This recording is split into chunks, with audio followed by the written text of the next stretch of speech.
Call the Marquette County Board of Commissioners meeting to order. Please note all commissioners present. Stand for the pledge. Pledge allegiance to the flag of the United States of America and to the republic for which it stands, one nation, under God, indivisible, with liberty and justice for all.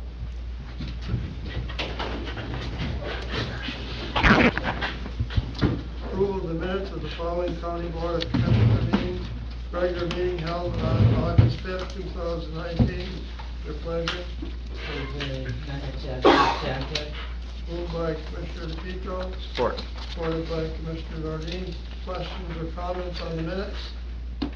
All in favor say aye. Aye. Opposed? Proclamations, presentations, and awards, there are none.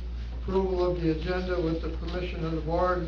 I'd like to add late edition 11A, MB truck payment update. I have one more question too. You know, we'd put the sheriff under privileged comment a few meetings back and somehow it slipped. We have no privileged comment for department heads on a routine basis. Because it explains some other department heads so they can speak under public comment. We had complaints from other department heads that they weren't included in the privileged comment? Yes. No. Okay. Okay. All right, well, just to have my 2 cents out there, because I'm good at that, right, is that I think all our department heads should be able to talk under privileged comment, but anyway, that's fine. Anyway, we have a motion and a support here. All in favor say aye. Aye. Opposed? I don't think there was a support. No? I'm seeing Donna shake her head. There was no support. Okay. All support. Okay. I'm quiet, you probably didn't hear me. There you are, Joe. We're approving the agenda with the addition. So, who made the motion? John. John? John, I seconded it. Seconded, okay. We're back on track. All in favor, say aye. Aye. Opposed? Public comment, anyone wishing to address the board, please come forward and state your name and address and speak. Good evening, Commissioners. I'm Matt Weezy, the Marquette County Prosecuting Attorney. I apologize for speaking out of turn there when I said no. At least I didn't complain about not having privileged comment. I just mentioned to, I think to Mr. Urbish, and he maybe mentioned to you, Chairman Corkin, that I was going to be speaking every month about, you know, giving the board an update on our criminal situation. I'm happy to do it under public comment. I just want to report on where we're at year to date. Year to date we've had, and by year to date I mean January 1 to July 31st, and I apologize I couldn't make the first meeting of the month in August.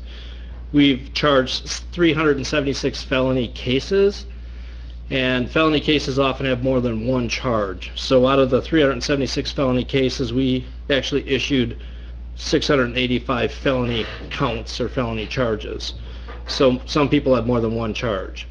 That breaks down for an average of 1.774 per day, and at the as of July 31 we had 212 days, which projects 647 felony cases for the year of 2019.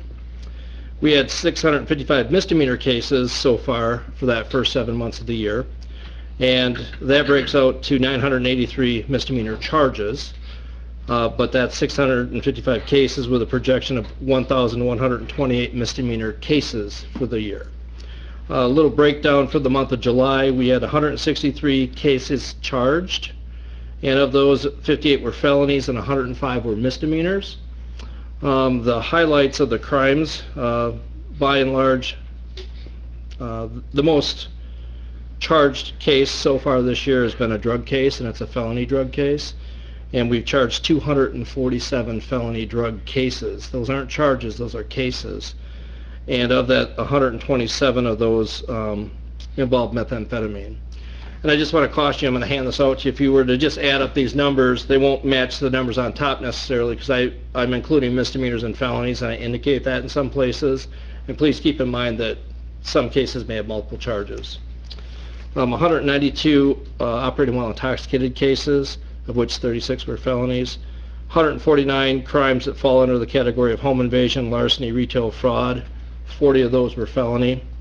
99 domestic violence cases, 28 of which were felony domestic violence cases, a lot of those involving a 10-year felony of strangulation.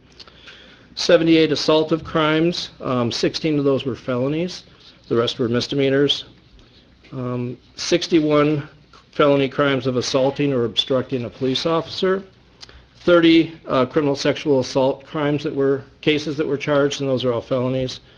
And 29 felony cases from the Michigan Department of Corrections, 17 child abuse cases, of which 5 were felonies, and finally one unarmed robbery felony and 3 armed robbery felonies. And I did print this out for the board so that you have a record of it. Thank you. If I may. Thank you. You're welcome. And we've had 13 jury trials so far this year. I know Commissioner Adamini wanted me to keep him updated, or the board updated on that. And I'm happy to take any questions if anyone has any questions. Thank you.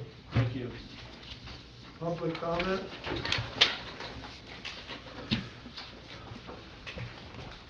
My name's Dan Willie. I'm the undersheriff with Marquette County. I live in Ishpeming.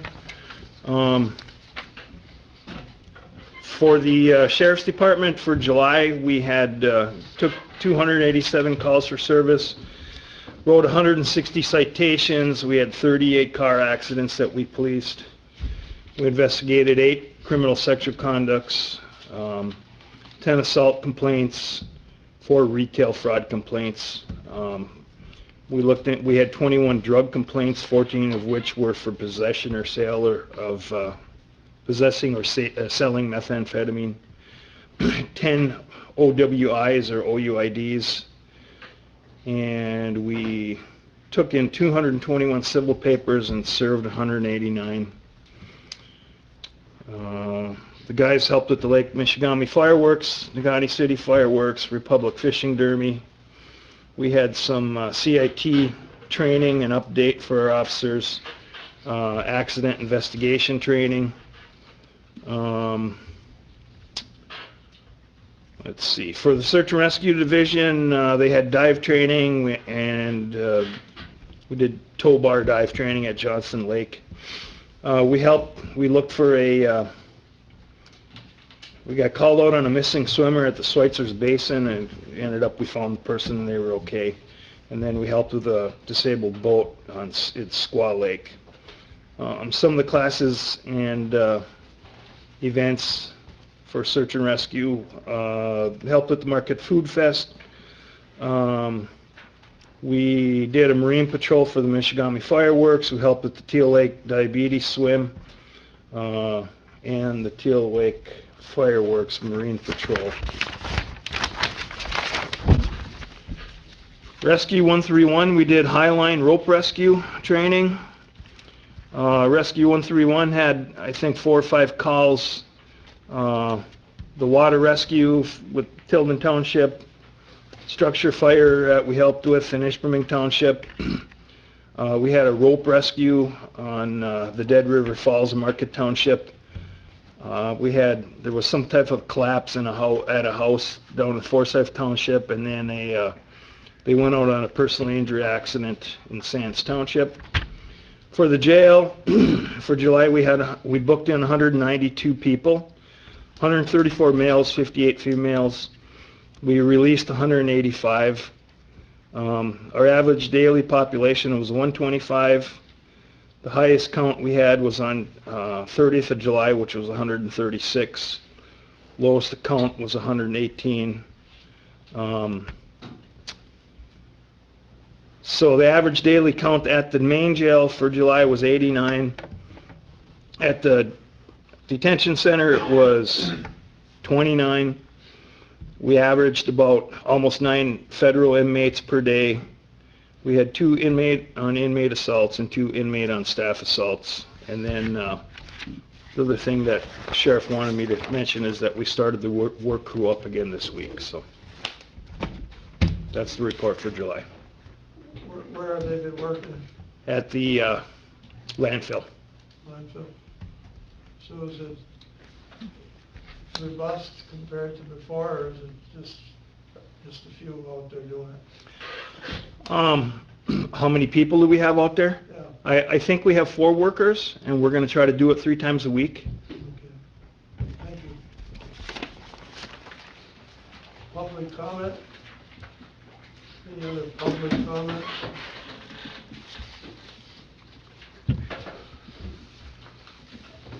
Next, review of claims and accounts. Total expenditures for the period August 2nd, 2019 to the 15th, $616,521.67. Bi-weekly payroll for the period ending August 10th, 2019, $682,632. Motion to pay those 2 bills. So move. Moved by Commissioner Nordin, Support. supported by Commissioner Adamini. Questions or comments on the bills? All in favor say aye. Aye. Opposed? Check number 193584 dated 8/16/19, $2,024.84 payable to Elder Delta Wap Electric, extension on file for Commissioner Alvo, who serves on the Alta Delta Board. Motion to pay that bill. So moved. Moved by Commissioner Adamini, supported by Commissioner DePietro. All in favor say aye. Aye. Opposed?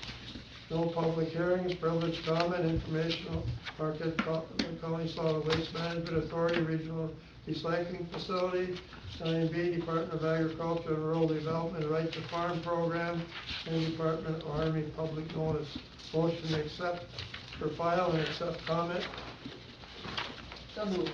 Support. Moved by Commissioner Arnold, supported by Commissioner DeRosa. Any comments on any of them? All in favor say aye. Aye. Opposed? Action items. 10A is a resolution opposing county commission candidates from disclosing their party affiliation on the ballot. That is something where, I guess, we're trying to put all county commissioners on as nonpartisan and other county elected officials, and this resolution is put together to oppose it, and right now we have, people can run as unaffiliated as an independent, so the rest of the people, I guess, the public has a right to know what basically your value system is, and so we're supporting keeping it the way it is with people who don't support any of the parties that an independent, I guess. I'm not sure it's your value system by what party you pick, but anyway, I think it should be nonpartisan. I think at this level, we don't need to be partisan. I think that the judges are nonpartisan. I think that townships and cities and counties should be nonpartisan. There's my 2 cents. Motion to consider the resolution, I would move to adopt. Support. moved by Commissioner Arnold, supported by Commissioner Adamini. I guess it's not a big deal, but I think No. that, people have a right to know where you sit, and all you do is inform them, and if you don't want to do that, run as an independent. Any other comments? All in favor, say aye. Aye. Roll call? Opposed? Oh, so it's a resolution anyway. Commissioner Alholm, Yes. Commissioner DePietro, Yes. Commissioner DeRosa, Yes. Commissioner Adamini, Yes. Commissioner Nordin, No. Chairperson Corrigan. Yes.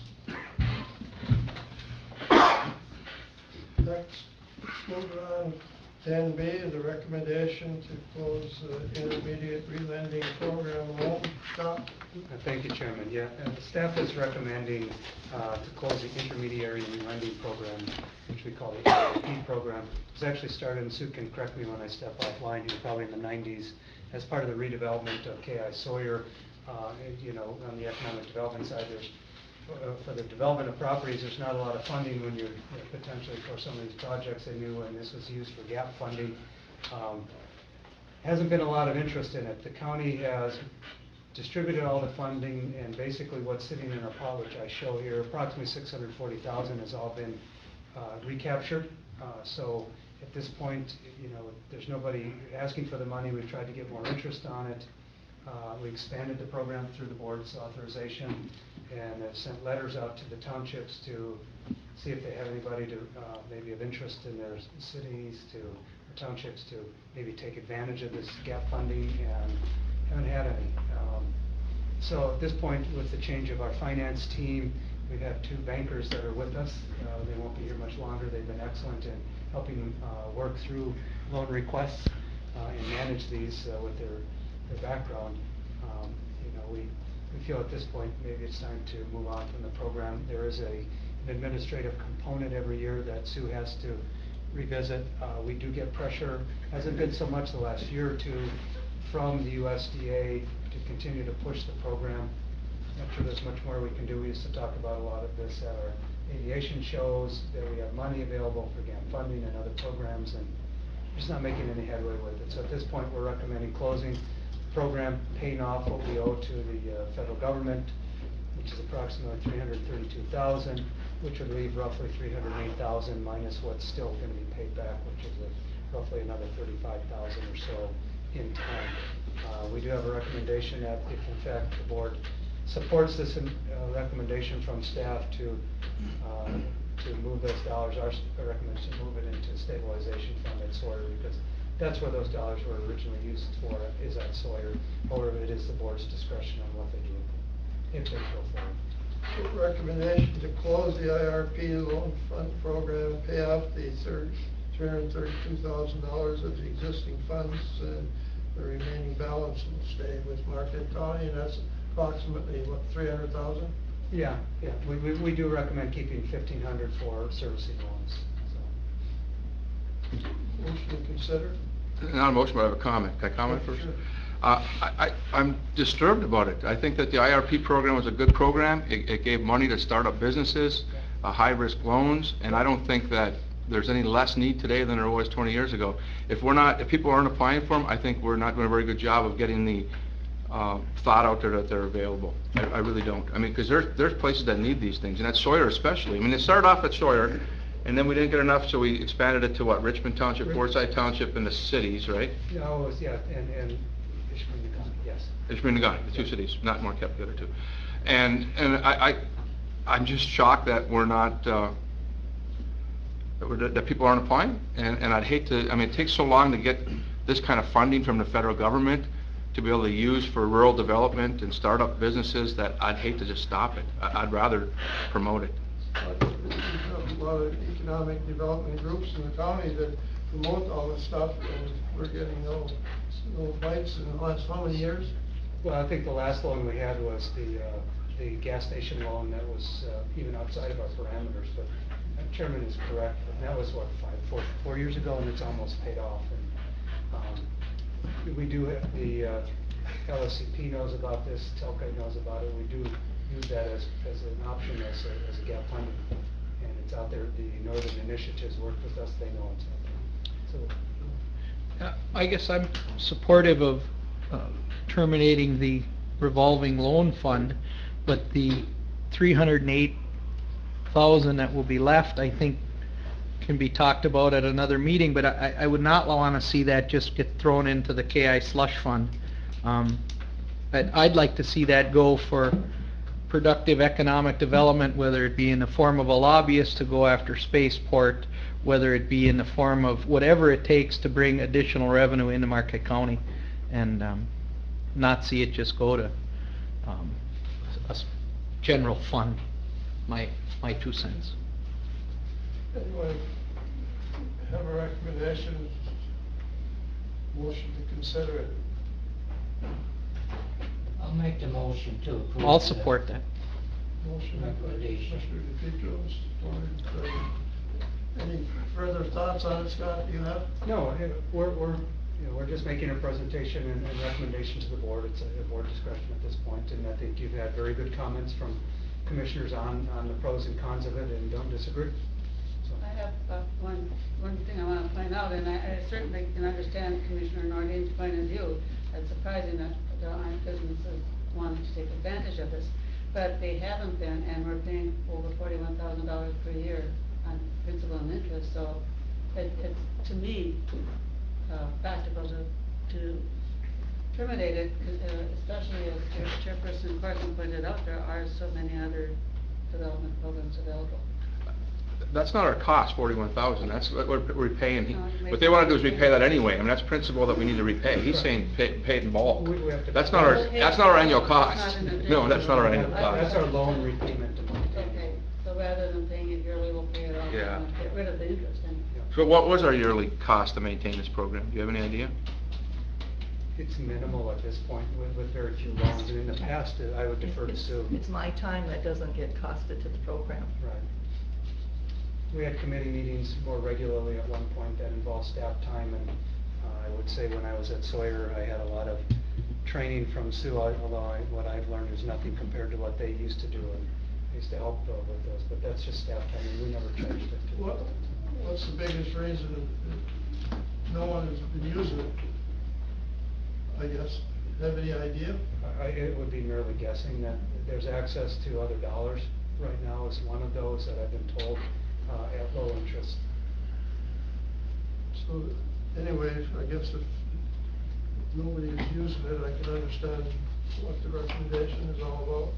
Steve? I agree with the motion, I'm gonna vote for it, but I also agree with the comments of Commissioner DeRosa that maybe, we as a commission, have a separate discussion about how we're going to apply those funds in the future. Sure. Good suggestion. Any other comments?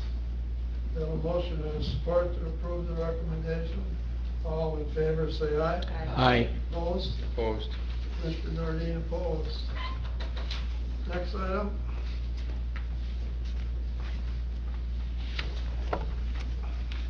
EIP 2019 grant acceptance and resolution.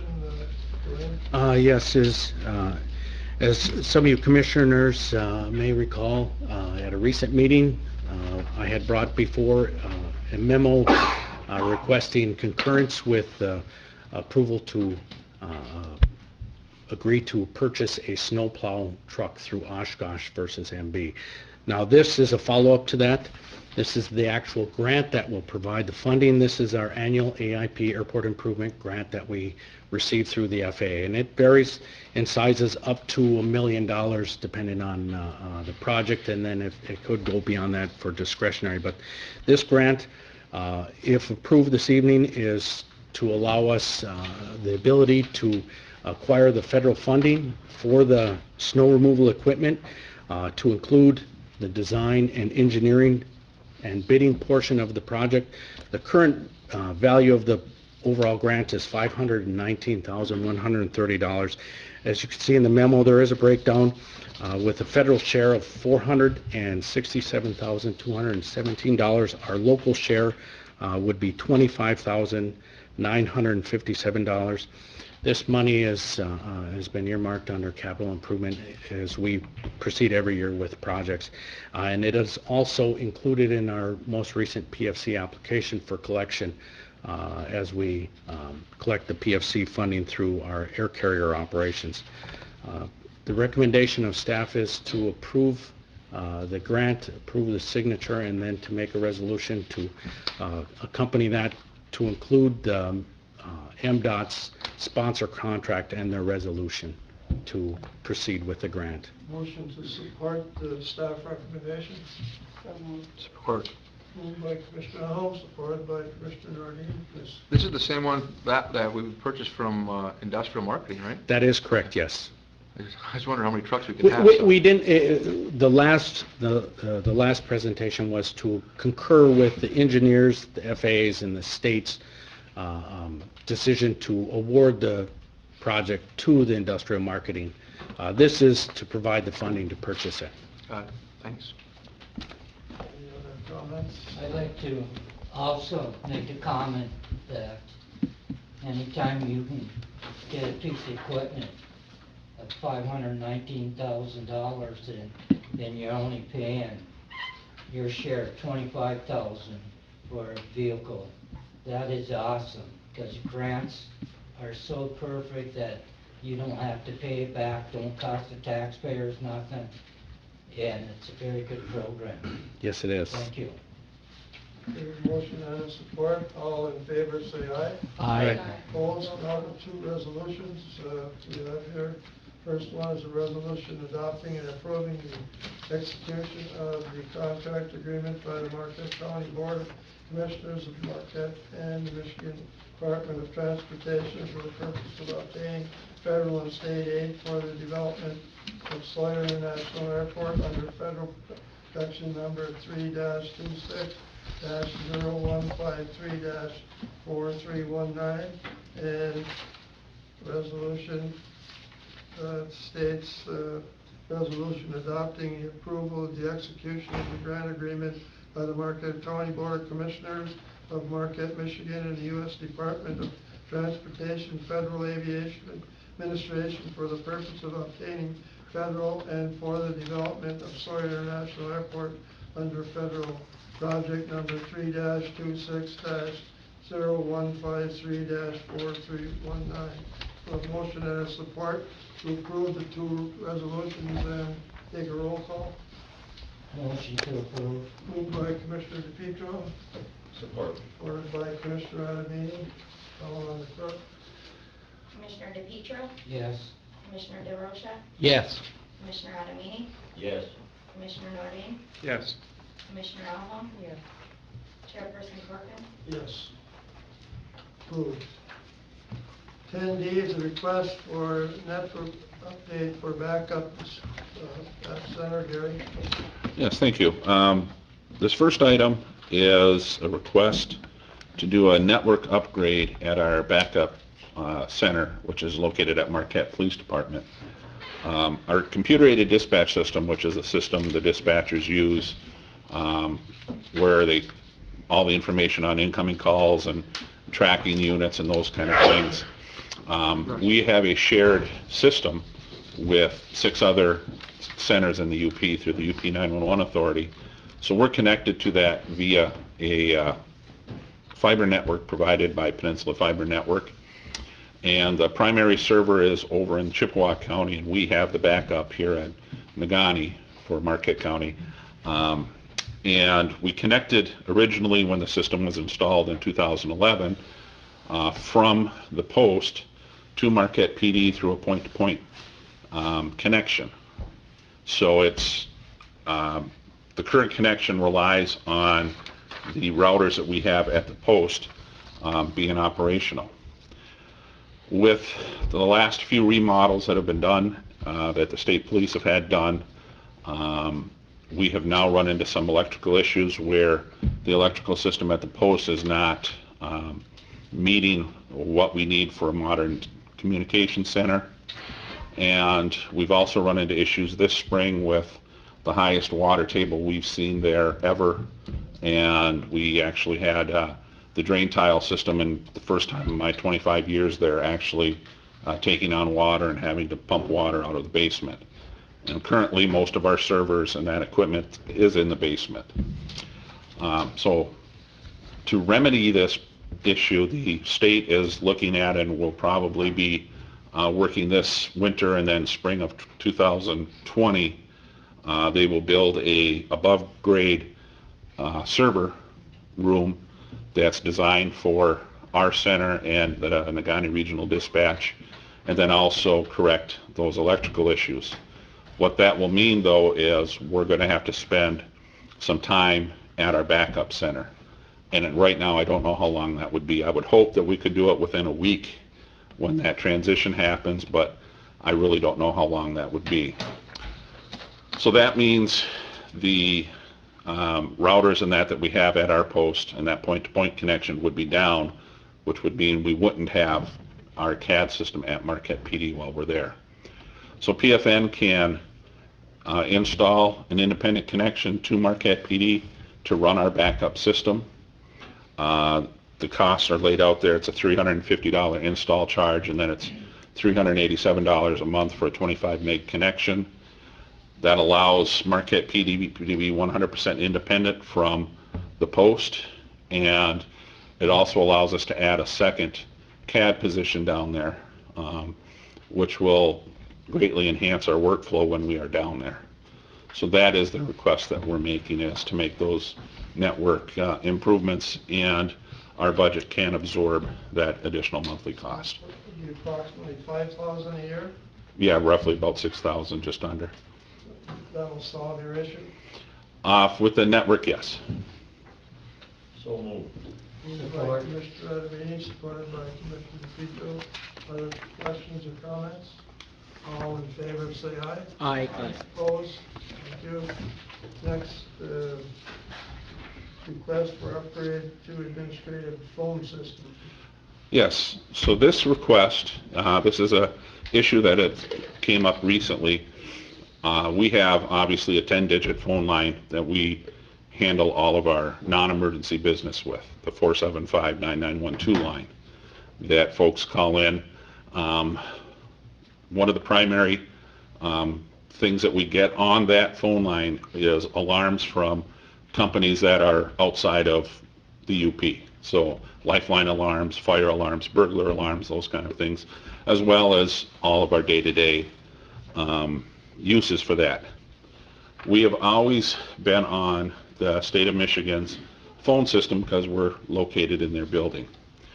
And roughly 2.5 years ago, the state has switched from a phone system that was completely housed in the post.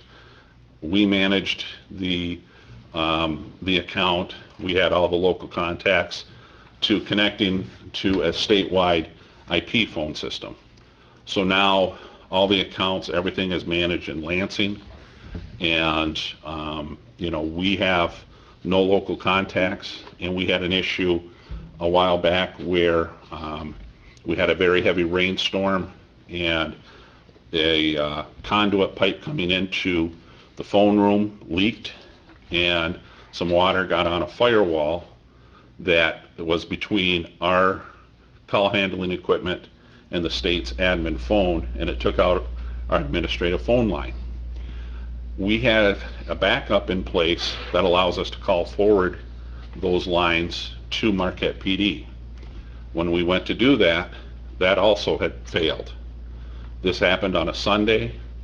Because we did not have the account, all the calls that we made to AT&T for almost 8 hours, we could get nowhere of getting that fixed. So we ended up going over 24 hours without that administrative phone line, which quite frankly is just not acceptable for us and for what our operation does. So again, Peninsula Fiber Network, a local company that we have a long relationship with, that we know is reliable, that I know we can get a hold of when there's a problem. They can provide us the 5 trunks that we need to operate, and that costs us $23 a month per trunk, or $115 a month. And our current 911 call handling equipment can serve basically as a PBX, a phone switch for those 5 trunks that allows us to answer the incoming calls, conference, transfer calls, automated call answering, those type of things. We don't have to buy any hardware from them. We've got this equipment initially on a grant, so we did not have to pay anything for that equipment initially. And so for 3 licenses and then the reconfiguration and training, is a little over $11,000 one-time cost. And then that's just still folded in our current maintenance agreement with them. So after that one-time cost, our monthly cost is $115 a month for those phone lines. That gets us away from depending on Lansing. It gets us away from depending on AT&T, and we can have everything done locally. So it's a project that I think is good, and I did bring this to our Central Dispatch Policy Board, and they did recommend that we go this direction. So what you're asking, it says Central Dispatch has a quote from both West Safety and PFN to transition us from the state of Michigan phone system, which we have no control, to a system that we have control of, and a good track record of service from the vendors. Does 3 licenses, reconfiguration and training for West Safety, total $11,592.15. This is a one-time cost. We need a total of 5 trunks from PFN to match where we are using today. This one time is $250 installation, and each trunk is $23 per month for a total monthly cost of $115. Central has the room in the budget for these additions. Gary, are we still going to keep the hard line in the event for redundancy in the event of a failure? Yes. So Oh, that yeah. we'd have two. We'd have the fiber and the AT&T hard lines. Well, no, the AT&T line would go away. We would have the 5 additional trunks with PFN, but we would have the same in place where if those lines coming in were to fail, we could call forward those to our backup center at Marquette PD. Okay, so, but that's So- all on fiber? There'll be no T1? Right, yeah, it's called SIP, which is basically an IP type system, yes. Motion to consider the recommendation of Mr. Make the motion Petro. to approve the request for upgrade. I'll support that, but I have a question. Is there any other vendor besides PFN? This, and if so, because it's $11,000, would we have to bid it, or do you recommend we would waive it? Well, the PFN costs are just the $115 a month. The cost for the licenses is from the company is West Safety that we have. That's our 911 call handling equipment. So it has to be sole sourced if we're just doing their license, because it's just a license, it's not hardware.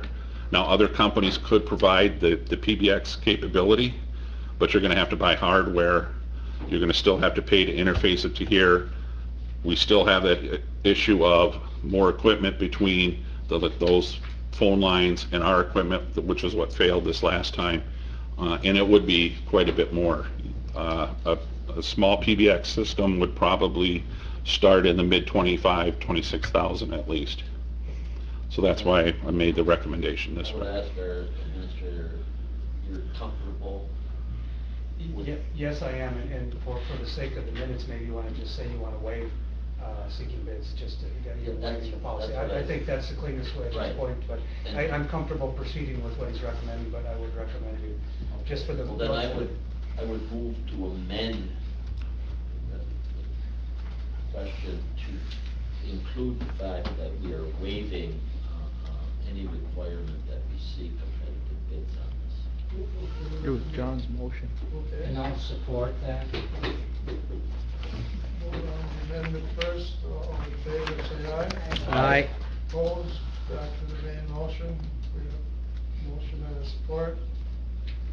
All in favor? All right. Aye. Thank you. Thank you. Mr. Chairman, while we have Central Dispatch expertise here, Gary, would you mind explaining to the public and to the media how buildings in Marquette County, when alarms go off, some of them go to a Minneapolis area that has a contract like Snowberry Heights, Mhm. and the alarm would go off in Minnesota, then they would contact the Marquette County Central Dispatch and other areas Right. where businesses are also like that, correct? Yeah. Current law in Michigan makes it illegal for any alarms to ring directly to 911. So you cannot have any automated alarms that dial 911. So for any of those businesses, lifeline alarms, burglar alarms, your home security alarms, fire alarms for commercial and residential, they all have to go through a third-party vendor who answers those calls, and then they call us. A lot of them have a local presence, so those alarm companies will dial 911 when they have an alarm. A range is a prime example, but anybody that is outside of our area code, then they have to use our non-emergency line to call in those alarms. And we do provide them also an alternate phone number. We do have a cell phone that we keep in dispatch so that they do have a second number to call if for some reason they can't get through. Because that's what I wanted you to educate the public, the commissioners, and the media, that they did not realize. A lot of times when the alarms go off, they always think that it's right here in Marquette County. Right. It's not. Correct. Thank you. Thank you. You bet. Next item, the support for Michigan Department of Rural Affairs and Development is proposal out there. Scott, you want to comment on it? Just briefly, I think the memo, it's just very short. It's the LSCP, there was when the governor was here last week, the LSCP representative met with governor's staff to talk about this initiative, which is to create a Michigan Department of Rural Affairs and Development, an acronym of RAD, to take on and focus on rural Michigan initiatives. And so what Ms. Quickner provided to us was a summary of talking points that they were going to be using as far as some of the value and reasons to support that initiative. And they'd asked for the county's consideration to support this initiative. And as I know, conceptually, I think this initiative makes sense and seems worthy to support. However, in speaking with the chairman, I think it's very clear that this is a good idea. However, it needs support from the governor's office, both mission and fiscally, I think, to really have a chance of having an impact. But staff thinks it makes sense to support the initiative. I don't think it would hurt to weigh in on it. Motion to consider. Support. Moved by Commissioner Alhoff, supported by Commissioner Adamini. Questions or comments? It's basically an initiative to put a cabinet official, part of the 59 rural counties in the state for economic development, so I don't see anything to lose by it. We're one of the rural counties, so. Any other comments? All in favor, say aye. Aye. Opposed? Thank you. Next, recommendation for spaceport consultant, Steve. Yeah, I think everybody's kind of aware that we're in the running for a spaceport here in Michigan.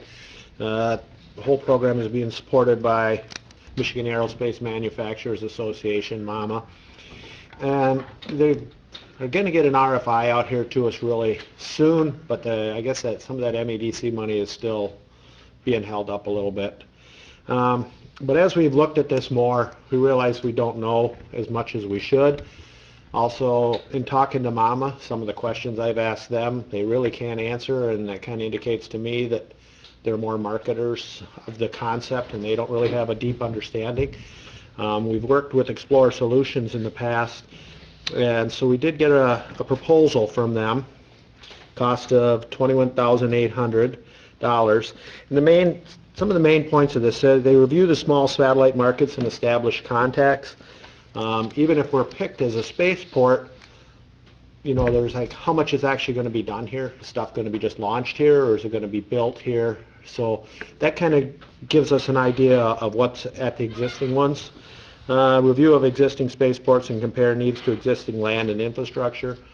One of the things that I had heard MAMA say was this vertical launch site, they need like 1.5 mile area, and then they're saying 630 acres. So stuff like that doesn't compute, you know, that's way more land than that. So this is the kind of thing they can help us maybe see where this would fit into the county forest. Identify gaps and provide options for solutions. If we are lacking things at Sawyer, the sooner we can identify them and start coming up with possible solutions for facilities or infrastructure, buildings, whatever, I think the better. Regulatory review for state-based ports. So are we going to be able to meet all the FAA requirements and all the NEPA requirements? So they would help us with that. The one thing in their agreement, Explorer Solutions will not compete this type of project for other possible sites in Michigan. So it's a non-competition clause. So if we hired them, we would be the ones. I talked to Boreal Aviation. As you know, we've got a new contract starting with them September 1st, where they have pledged some marketing money to us at $10,000. I asked them if they would be willing to put $5,000 towards this, because it could greatly increase their business if it came. They have verbally committed to that. And we also $1,000 from Upper Peninsula Central Development Corporation, and they had given $1,000 to Chippewa County to go to that Paris Air Show on the spaceport stuff, and so they've also offered to give us $1,000, which Lake Superior Community Partnership has procured for us. So this was discussed at the Airport Advisory Committee and reviewed and discussed there, and the committee voted unanimously to recommend to the county board to accept the proposal with the contributions from Boreal and UPCDC. Anybody else we can find. Frank Rosato and Steve Rogers were not present. So staff recommends the county board approve the contract with Explorer Solutions for $21,800 to assist with efforts to establish a spaceport at Sawyer International Airport.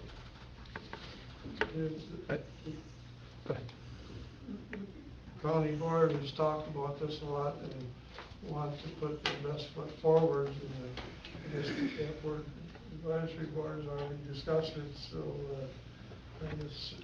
I would move to accept the recommendation of staff. I'd support that, but I'd like to make comment. I just want to make sure that this company we're hiring, we've hired lobbyists before and had great success in whether it was a tax-based issue or economic development issue. I want to make sure that this is the right lobby firm to hire. And then Commissioner Adamini has a relationship with a NASA executive, and I think that individual should be brought to the forefront, and I guess maybe I'd revert to Steve. They have. I know who he's talking about. They've been engaged. Okay. The former NMU trustee. Yes. Yes, they've been engaged, probably within the first week. I'm sorry to speak. Okay, but thank you. Well, that's good to hear, but my question would be, although this is hiring of professional services, is this something that requires a waiver of competitive bidding? I think, again, for the motion, I think it would be a good amendment to have with it. Okay, so then I would move to amend the motions to include a waiver of competitive bidding. All in favor, say aye. Aye. Opposed? Back to the main motion. Any further comments or questions? I had one question. Steve, you said you've worked with Explorer Solutions in the past. What kind of projects was that? That was more when Scott was there. That's how I met the contact with the Green Aviation Coalition, and you maybe can give them more details. Yeah, we developed a relationship with Explorer Solutions. Christian Perot, at the time, they were part of Aon Insurance Company out of Montreal. That was well over 10 years ago, I believe. And what they initially did, they were hired by Marquette County to work on a niche project for us that was in aviation. Although it didn't pan out successfully for us, they were successful with other niche projects in the state and brought quite a bit of money with the Green Aviation. And there's things ongoing still with Calumet, Glenn Simla's company, and some others with respect to work that's been done by Christian, even down in Alpena with respect to their drone projects that they've got going. Our project, some might recall, was to hire up and help us develop a niche project, and the niche project that we selected was aircraft deconstruction because of our large hangars, but after getting into it, they weren't quite large enough, and then deconstruction changed and how that process went forward, and more of that was done on the site of where the airplanes were. So it didn't pan out, but I'm confident. So what's the biggest thing they can bring for us? Well, this knowledge, they have people that have worked on these types of satellites before. If you read the resumes in the back. So they've got the experience. Christian, from what I've met him, he's very knowledgeable, very, very worldly. They're also being more based in Canada.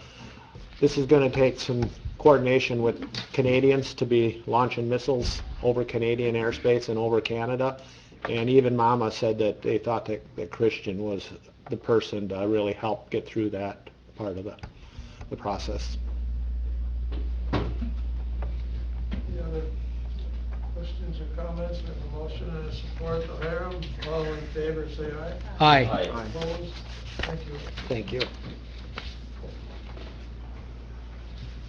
H, ecologic mobile foam test system for ARFF vehicles, Dwayne? Yes, this is a request for approval to move forward with purchasing a system that will help us test our firefighting equipment out at Sawyer under the federal regulations. A little background on this, as this board may recall, the term PFAS. It's a chemical that is in several products worldwide, but one of the key products that we deal with at the airport is our firefighting foam, which currently is not or does not have a replacement product in place. And with that firefighting foam, we are mandated under the FAA regulations to have that on hand in the event we have an aircraft incident or accident and we have to respond. This product or the system that we have is also regulated that we have to test it twice a year, every 6 months, to ensure that it is mixing the foam according to the manufacturer's specifications, so that when we discharge a foam blanket over a potential aircraft accident, it's doing what it's designed to do to provide a safe and exitable environment for passengers or even firefighters. The equipment that we're looking to purchase is to help mitigate our risks. The state of Michigan seen this coming, as Michigan's kind of been on the forefront of PFAS and the effects that it has on the environment. Knowing that the liabilities for both the state and the airport is high, they went out and started to research several manufacturers to find a manufacturer that could equip our fire trucks or the fire trucks across the state with a device that would actually allow us to do the testing without actually discharging any foam in the process. Knowing that if we do discharge any foam and there is an environmental risk and liability that we could face down the road.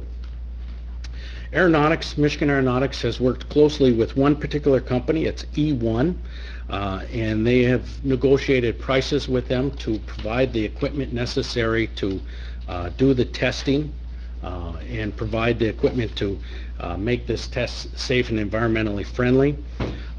With that agreement with the company, they've also earmarked $22,106 for every commercial airport that has firefighting equipment that needs to be updated.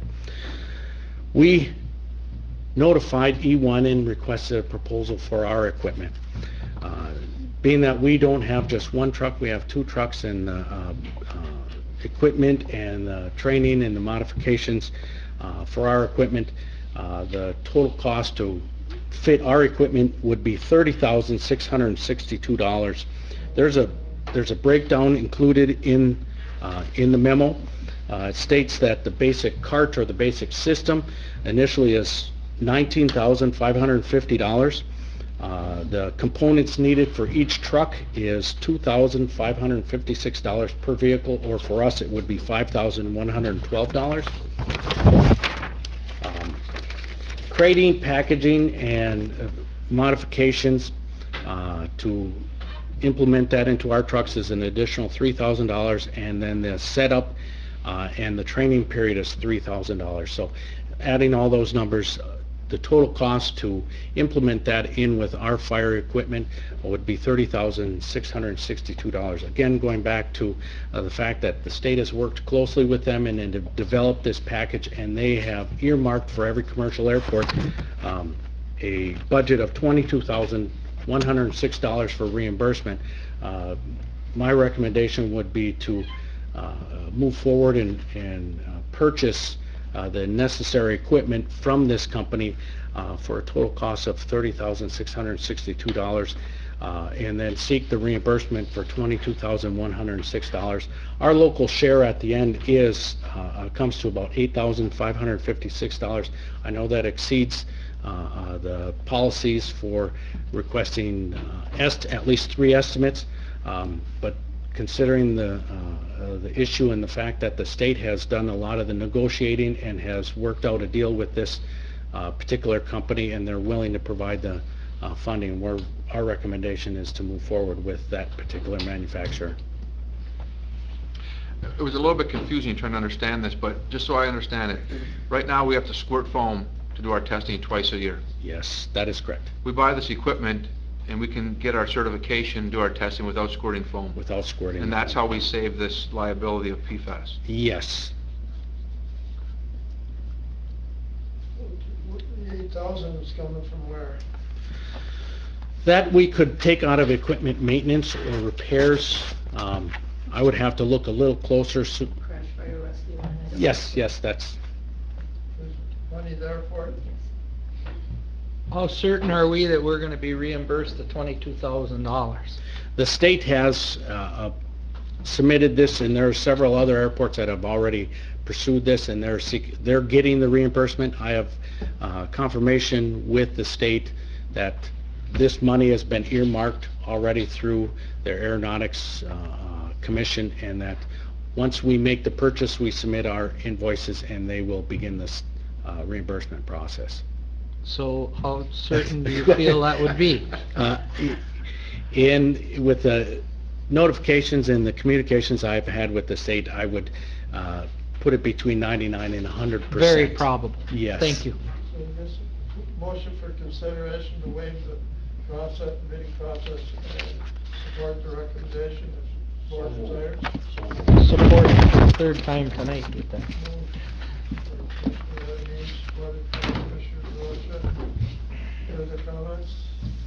All in favor, say aye. Aye. Opposed? Thank you. Marquette County Flying Club request for hangar reduced request, clear, here about the advantages that they got here. Marquette County Flying Club, provides scholarship to area youth to pursue a private pilot's license. The pilots fly over 100 youths free of charge annually with the EAA chapter, and the Youth Eagles program over 5 years. The MCFC provides restructured free of charge for the aviation club at the Bothwell School. MCFC will begin another after-school aviation club at the Marquette Senior High School starting in 2020. Annually, the partner with the Sands Model Airplane Club to support Bothwell Senior Aviation Camp, a week-long aviation campus. Anyway, they're looking for 75 reduction in their hangar fee, and the advisory committee has looked at it. So what do you think? Move approval. Yeah, Sorry, move approval. Yeah, Motion by Commissioner Nardini to move approval. I'll support that, and to answer your question, we did look at it, and there was some discussion about why we initially provided this reduction, which was to get a step forward, but given all the pluses that this program offers, we did move to support the reduction.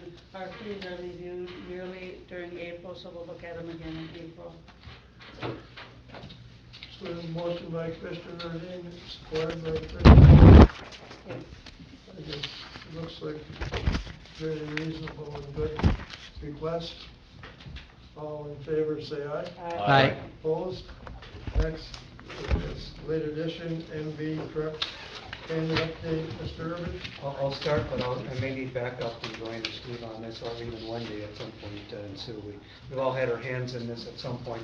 If you might recall, Commissioners, earlier this year, we were advising you on some of the challenges we had with the MV truck purchase and a challenge by one of the other bidders. We've eventually, over quite a lengthy process, through negotiations and discussions with the FAA and help with Lee Hunt and staff internally, we're able to get them to verbally allow us to say we're going to allow them to use our PFC dollars to pay for this truck. We received the truck in May, I believe, and the company that sent it, MV, has been very patient waiting on their money, because we kind of continue to wait before we release the check, which is sitting in our vault, until we get the final approval from the FAA. Dwayne has been contacting and working with his FAA contacts out of Detroit. The process is underway, reviewing. There's a 30-day process that we're about 2 to 3 weeks in right now that the FAA has to finalize these documents. We're anticipating, and I don't know if I'd say 99 to 100% is what we're hoping, confirmation that this will happen. But regardless of that, we do have a contractual obligation at Marquette County to pay the truck. We do think that it will get resolved one way or the other. Hopefully it will be this round, otherwise it may take longer to get our money back, but we'll get our money back. So recommending that, bring this for you to recommend the county release the money in the afternoon of August 23rd, 2019, if we don't hear from FAA that they finalize the grant, so that we can get it there by the 29th of this month, and MB will waive all any penalties and fees. I have a, Chairman, if I may. I have a question. We have a verbal agreement with the FAA? Is that what It was verbally approved to go forward with the process in which we're doing. This was months ago. So, do we have that in writing, or was that a phone conversation? It was a phone conversation. We've been trying to get this in writing. I can defer to Dwayne. I've asked him to try and get that in writing. It's very difficult. It's very troubling that we approved a $600,000 piece of equipment on a verbal. We approved, this truck process started last year. Right. We actually ordered it based on all conditions. We followed all of that. So Okay. this is just the clearing up the issue with the challenge from the other company and a path to move forward with that challenge that would have prevented us from having to go out and rebid and risk having to not only pay for this, but then have another truck. So it's not the best. Does Mead and Hunt play a role in this? As the administrator had stated, Mead and Hunt, internal staff, the FAA and the state, we've worked collectively together to come to this compromise. And as stated, we have submitted the amendment process to get the funding transferred into the PFC account. Just to give a little background history on this, when we initially submitted our PFC application, we were originally asking for the local share of the truck, which would be the 5% match of the $600,000.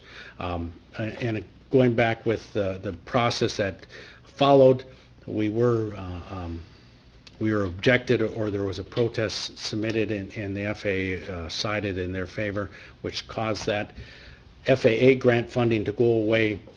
But working with the FAA and the state and Mead and Hunt and internal folks, we came to the conclusion the best case scenario is for us to transfer the total liability of the cost of the truck over to our PFC application, which we collect through the airline tickets.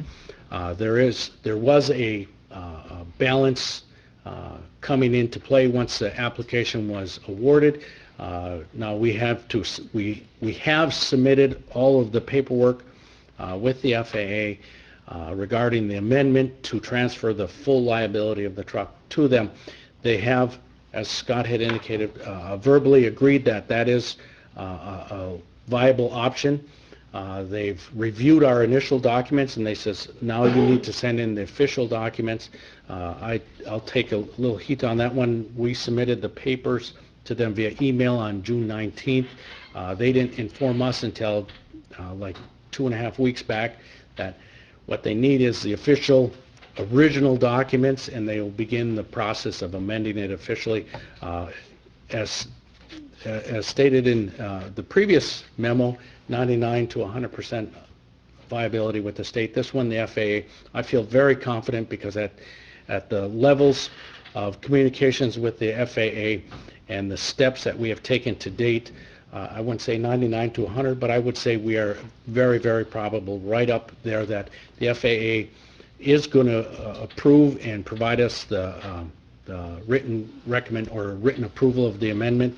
I feel that if at this stage they had any flags that would hinder that amendment, they would have followed back and requested more information or more data. And knowing the FAA, the decision to transfer the money from the grant over to the PFC was under the recommendation of the FAA.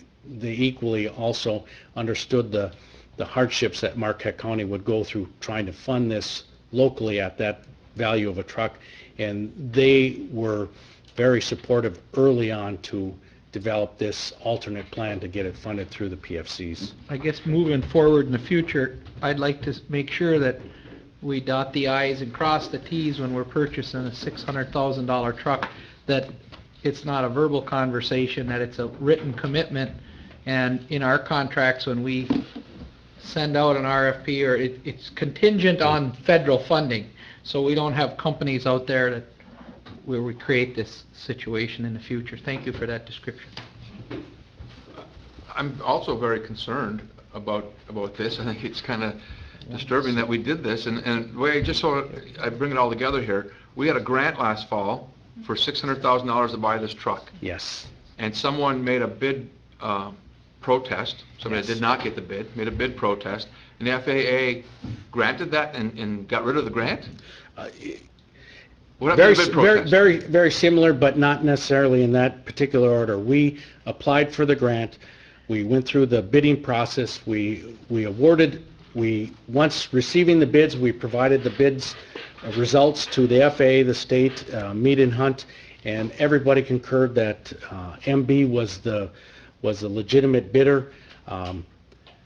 The FAA processed through the Buy American, processed through the grant. They actually awarded us a grant. They agreed to all of the process. We had signed papers that said, your grant is approved. They forwarded the whole grant agreement, which this board approved and signed. Following that approval and then us awarding the purchase order to MB, the FAA came back in later after the grant was awarded and says, hold on, let's take a step back. No, we need to revisit this.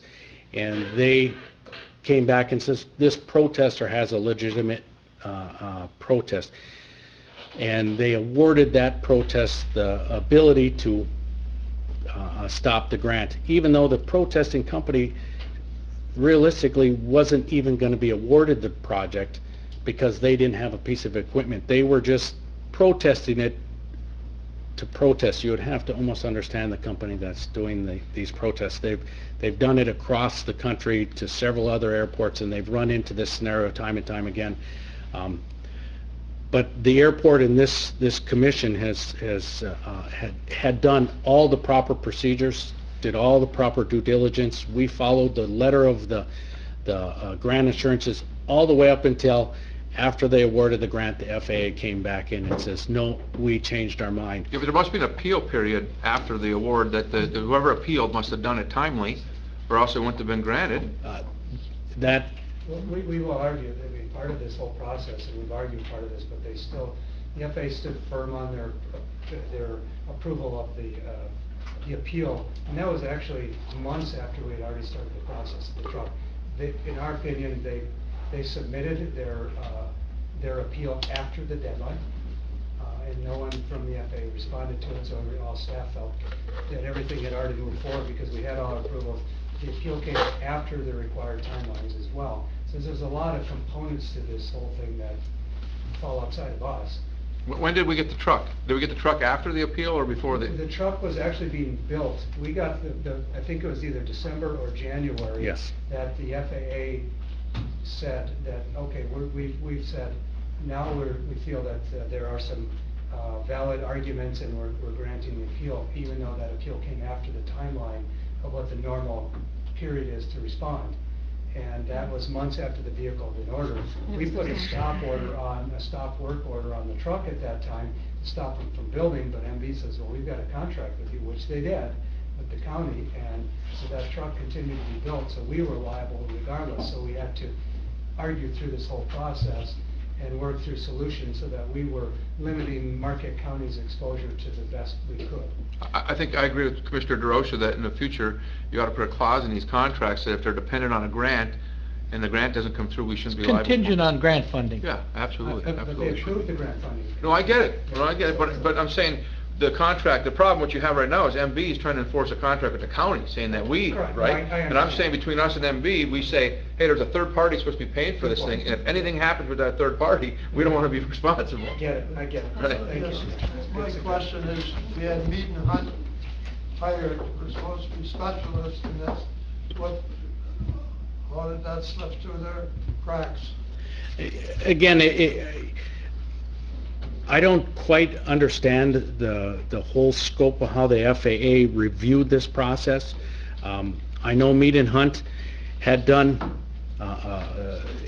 they've done our bid specs on all of our equipment that I'm aware of, and they've done them to several other companies or other airports across the country. The areas in which were protested were items that were approved and acceptable the previous grant cycle.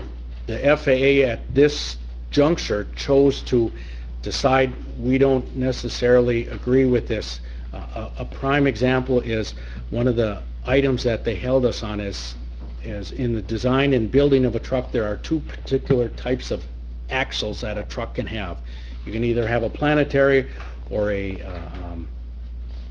two types. I'm unsure of the second one. But anyways, in the bid spec, it says you can have two types. We chose one particular type in relation to the type of equipment which was best suited for it. So they have one that's designed for flat, hard surface, higher speeds, and then another axle design that's designed for off-road, slow operation. So you'd have like a truck versus a loader.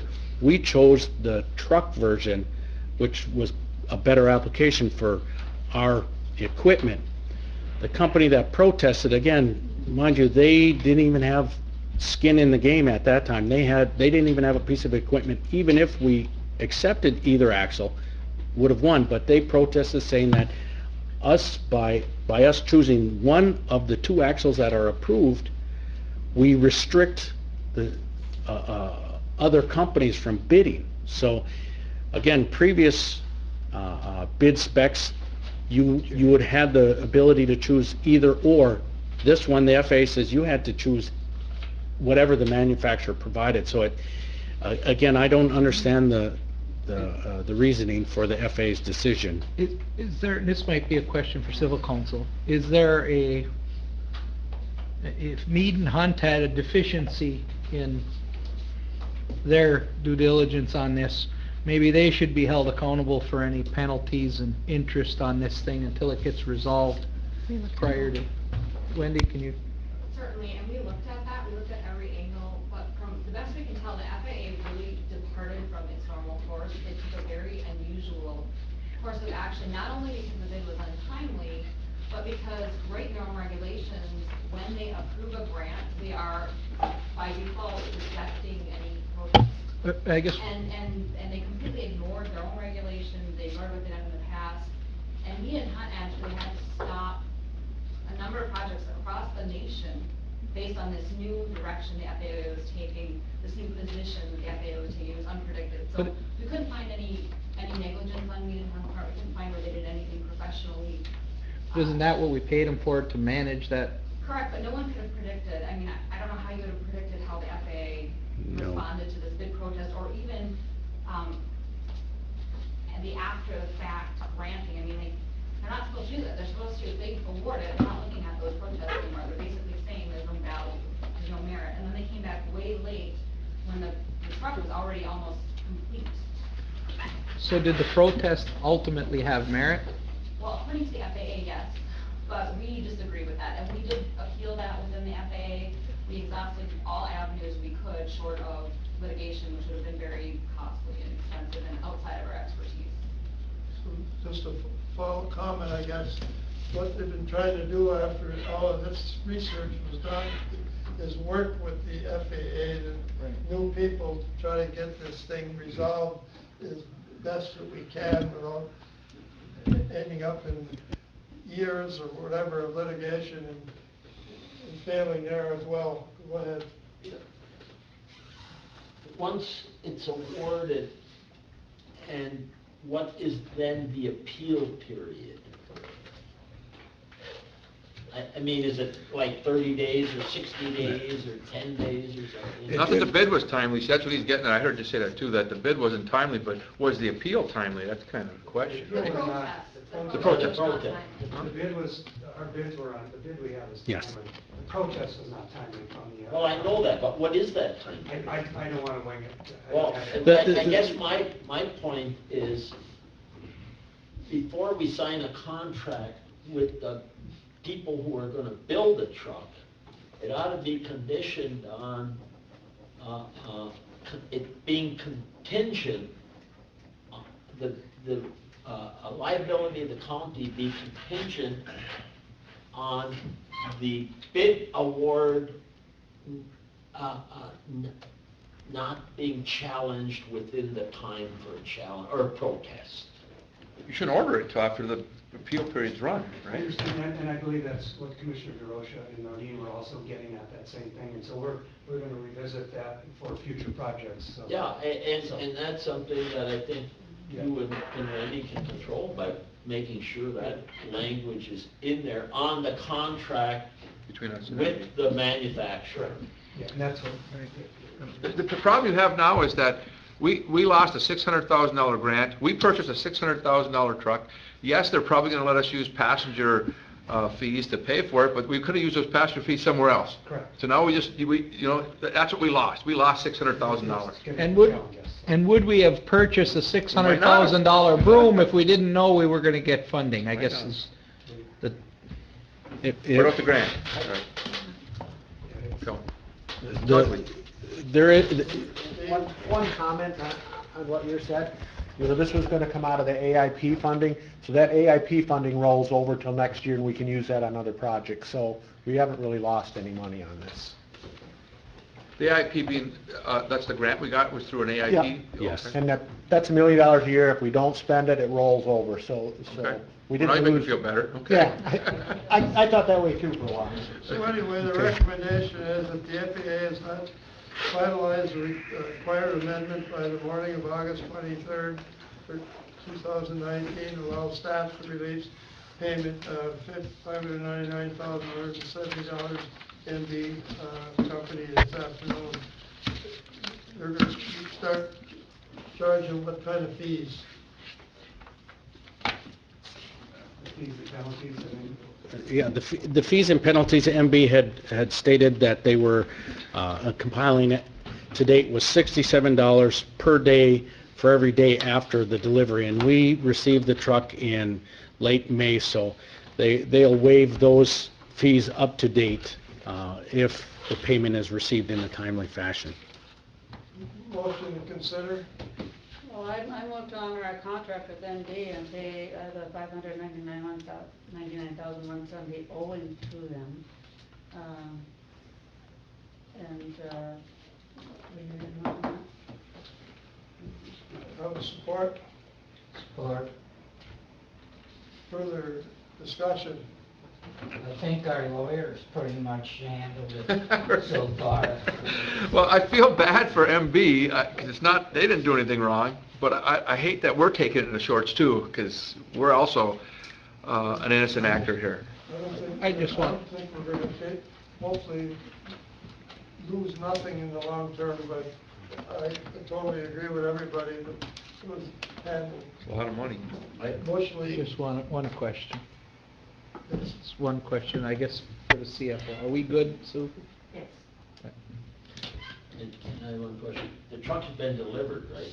We've had it since May. Has it been used? Yes, it has. We've Oh. used it for summer events already. We initialized it for practical use prior to our FAA inspection, where we went over the airfield and swept up all of the loose pavement and FOD that could have been deemed unsafe conditions for FAA inspection. I probably wouldn't have used it if I was you, but okay. So we have a motion and a support. Any further comments? All in favor of paying for the truck, $599, say aye. Aye. Opposed? Opposed. Motion carries. I didn't vote yet, I'm thinking about it. I'm opposed to. Well, I didn't say one way or another, what do I get if I don't, if it's not automatic, yes. Another time, Commissioner Vito, Abby, Calhoun, Corcoran, vote up aye. Rocha, Nordine, nay. Public comment? This commissioner comments, Governor was in town last week and attended the meeting at the Ski Hall of Fame where they announced $3 million for the ski industry in the UP, and particularly money for Pine Mountain for the World Cup, and money for Marquette and Gogebic for Nordic and ski jumping, which is good. And also Commissioner Rocha and I gave the luncheon at the fair, and the governor gave everybody an outline of her budget proposal, and I talked to her about the budget at the Ski Hall of Fame, and she's going to negotiate hard to keep a good share of what she believes we need for the state. Where the biggest issue is a lot of them want to take money out of other departments to put it on roads, for example, and not, take money away from education and things. So if they want to make a dent in the roads, they're going to have to raise some new money. That's it. Very simple. Otherwise, it's not going to work. It's going to be a shell game like it's been in the past. Take money from one department to another, and you're not going to solve the real needs of the state. So that's what we talked about, and she was a breath of fresh air for Michigan as far as I'm concerned. Also, we attended the MAC conference. Mr. Rocha and Chief Joe had a meeting, and learned a lot about redistricting, which is going to be important next year with what the people passed in the gerrymandering that's been going on in the state of Michigan. And so they're moving forward with what the people passed. The Republicans in the legislature have filed lawsuits on things that they don't think that they're going to be very meaningful. So the process is going forward, and by next spring we should have a pretty good idea of the 13-person commission that they're going to pick. But that is something I'm very interested in, because Michigan was a prime state for gerrymandering. When you look at the outcome of an election and you see one party wins by 100,000 votes, and then you have 5 out of the 9 or 6 out of the 9 going to the Federal House of Representatives for the other party, then you know that there's mischief. Other commissioners? As you can recall, or may recall, there was a fire at Pine Ridge about 3 weeks ago. It required all of the residents to be removed from that complex, and most of them were placed with families and friends, but initially there were about 40 at a shelter run by the Red Cross at Lakeview Arena. I attended a couple of meetings this week where the purpose of the meetings was discussions to find placement for about a couple dozen people at that time in the shelter, get them out of the shelter into apartments, hotels, whatever. This was I'm telling you this because it really impressed me. This was a cooperative effort spearheaded by the Red Cross. The UP director was there, but in conjunction with the Salvation Army, Marquette Marquette Housing Commission, County Emergency Preparedness, and it was just so neat to listen to the brainstorming and the calls that were made to get these people placed out of the facility, because they start deteriorating when they don't have their own place. So they had what looked like about 24 people on the list that needed placement when I went to the meeting yesterday afternoon. Actually, of that 24, they had a place for everyone but 6. Some of the problems were people aren't mobile, they have dogs, they don't want to be too far away, they have mental health issues. But they were down to 5 today, with the goal of getting everybody, if not a place to assign to another place this Friday. It was just great to watch this cooperation and brainstorming and problem solving among these people.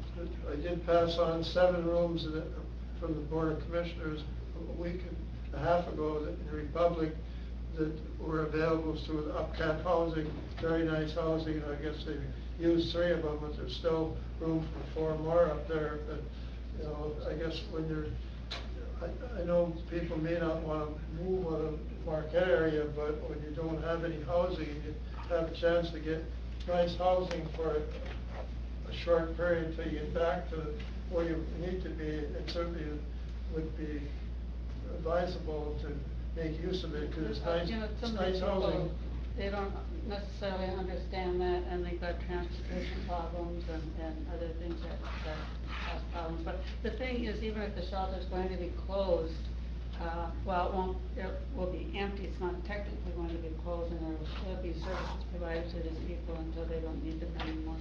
Thank you for attending that for us. Oh, I enjoyed it. We weren't available, so thank you. Any other comments? Steve?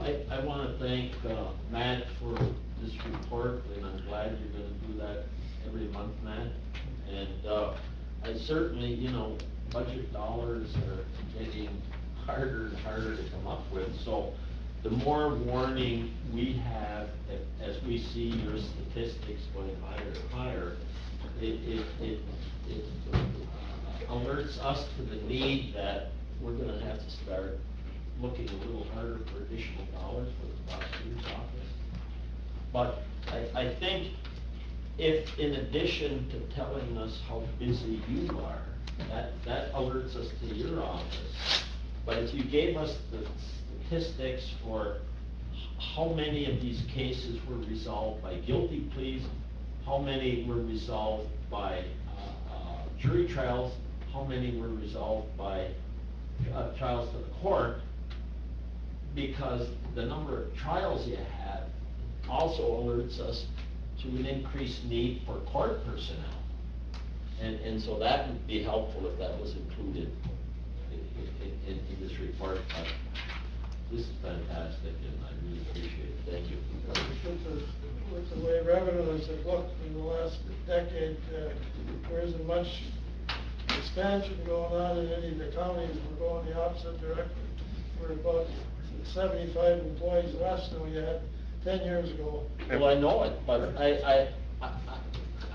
I mean, if you got people who are committing crimes and have to be tried and housed and everything, we should at least be made aware of the increasing need and you know, not have them come in and say, we got an emergency here. You know, we ought to be, like if we see a constant trend of this growing bigger and bigger every year, at least we can, you know, say, what are we going to do in the long term here? How are we going to find the funds to do this? And the jail, and the jail. And the jail, yeah, and we're getting those figures every day now from. What'd you say, Jim? Proactive. Be proactive? Yeah. Proactive. Thank you, Mr. Chair. Thanks, Steve. I'd like to commend Marquette County Flying Club President Greg Duran for all the things that he does with the young people, getting them interested in flying and all the other community events. So thank you very much, President Greg Duran, for your activities. Also, last week, Governor Whitmer came to Marquette and had a meet and greet at the Marquette Food Co-op, and so there was very large attendance of people there. And then with her knowing Commissioner Adamini from the past, she allowed Commissioner Adamini and I to do some private talking with her for a little bit to discuss some issues that are going on in Lansing and working towards the 2020 budget. The governor was very happy to see that Commissioner Adamini and I had attended that event. So thank you, Commissioner Adamini, for being there. And my fellow commissioners, Chairman Cork and Vice Chair DeRocha, Steve Adamini, and I had an excellent chance to meet with over 300 elected officials at the MAC conference held on Sunday, August 18th and then 19th, and today we got back around 2 o'clock this afternoon. But anyways, all 83 counties were represented by all the elected officials, so everybody had a chance to talk and discuss issues for 2.5 days. And I thought it was very productive, the work sessions that we had between the federal, state, and local government issues, so anyways, I look forward to attending one of these next time we have one. And with that, thank you, Mr. Chair. Thank you, sir. Any other commissioners, comments? Meeting's adjourned.